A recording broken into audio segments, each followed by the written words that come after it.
Hi, everybody. Today is July 9th, 2025, and this morning I saw an Instagram post from the brilliant Sandy Toksvig, and it really stopped me in my tracks. Tomorrow is July the 9th, and I'm probably going to take the day off because, according to Wikipedia, on this day in history, women, traditionally, have done nothing.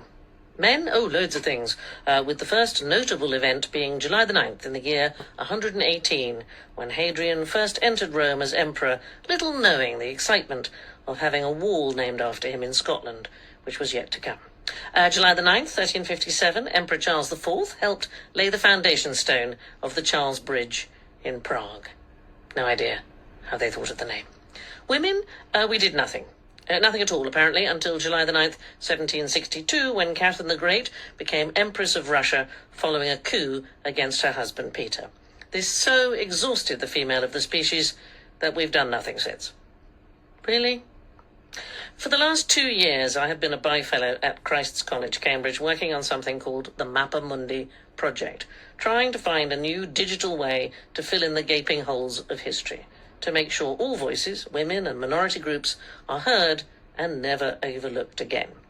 We need to consider the impact of modern technology on how we record and disseminate knowledge. I believe in order to effect change, we need to change how we view the world, and we need to speak up for the academic freedom to do so. Tomorrow, voting begins to elect the new Chancellor of Cambridge, and I have put my hat in the ring because I think the time for business as usual has passed. In 812 years, there has never been a female Chancellor, but that is not the best reason to vote for me. I have spent a lifetime speaking up and speaking out. I am not afraid. I know I can do it for Cambridge. If you have a vote, please use it. If you don't, whoever you are, please take the day off. She pointed out something wild, that if you look on Wikipedia, July 9th is historically referred to as a day where apparently women did nothing. Nothing, zero, nada. Of course, that's not true.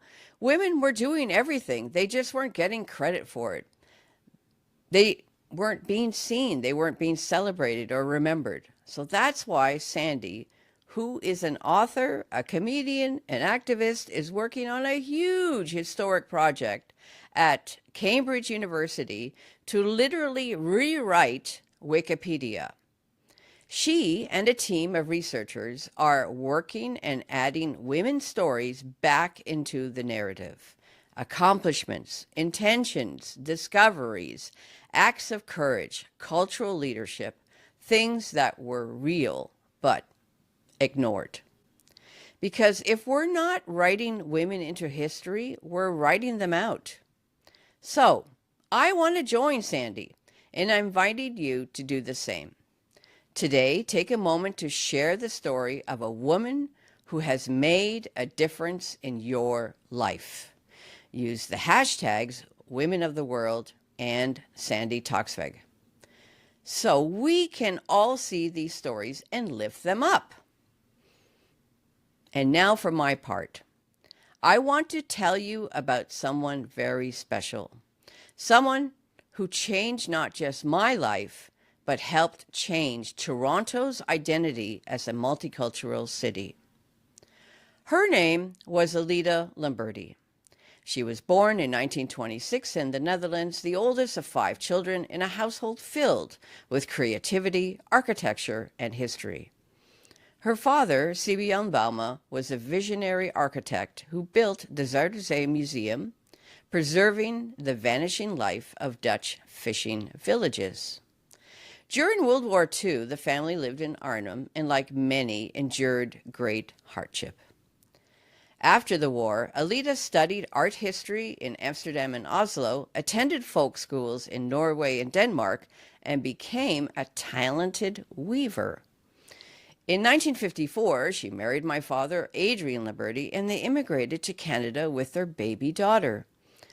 Alida started her Canadian life as an interior designer at Simpsons, but soon turned her attention to what would become her life's work: celebrating and preserving folk art, culture, and identity. She realized that Toronto, the city of immigrants, was overflowing with incredible cultural traditions, but nobody was sharing them. There was no space to celebrate them all together. So, in 1964, Alida co-founded the Netherlands Folklore Group, and by 1968 she was honored to represent the Dutch community at Expo 67 in Montreal for the Netherlands National Day celebrations. And for these pioneering efforts, she was awarded the Centennial Medal of Canada. That success led to the founding of the Community Folk Art Council of Toronto in 1969, which she led as its first director. Their mission? To promote, preserve, and advance the artistic heritage of the people of Toronto. Under Alida's leadership, they launched Easter Around the World, Christmas Around the World, the Caravan Festival, and countless community parades and performances.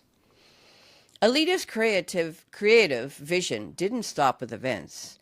She helped stitch culture into the very fabric of Canada, literally.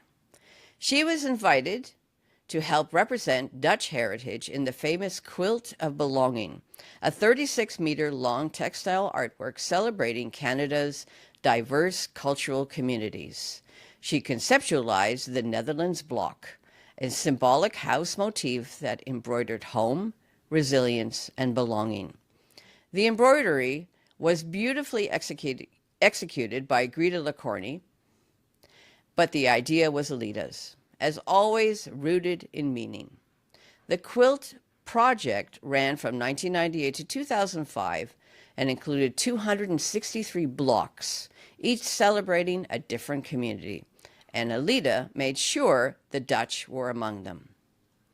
In addition to the Centennial Medal in 2000, Alida received the Netherlands Luncheon Club Community Services Award in Toronto, honoring her lasting contributions to Dutch-Canadian culture. In 1993, Queen Beatrix of the Netherlands knighted her as a Ridder of the Order of Oranje-Nassau, a rare and profound honor recognizing her service to cultural preservation.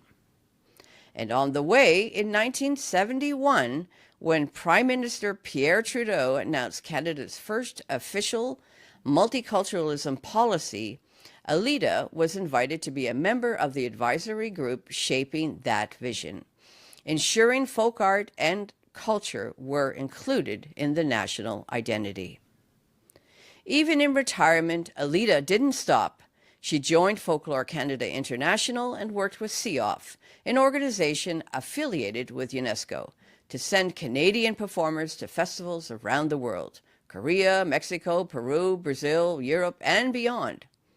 She was a cultural ambassador, using art to build bridges, understanding, and peace.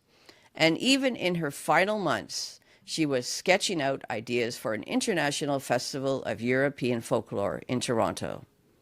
So, today I honor my mother, a woman who believed that every story, every tradition, every song matters. A woman who made sure people were seen. So let's make sure that July 9th is never again called the day when women did nothing. Let's make it a day we remember, we celebrate, and we amplify. So, I challenge you. Post about a woman who has shaped your life. Let the world know her history. Use the hashtags Women of the World and Sandy Toksvig. Let's flood the feed with powerful women.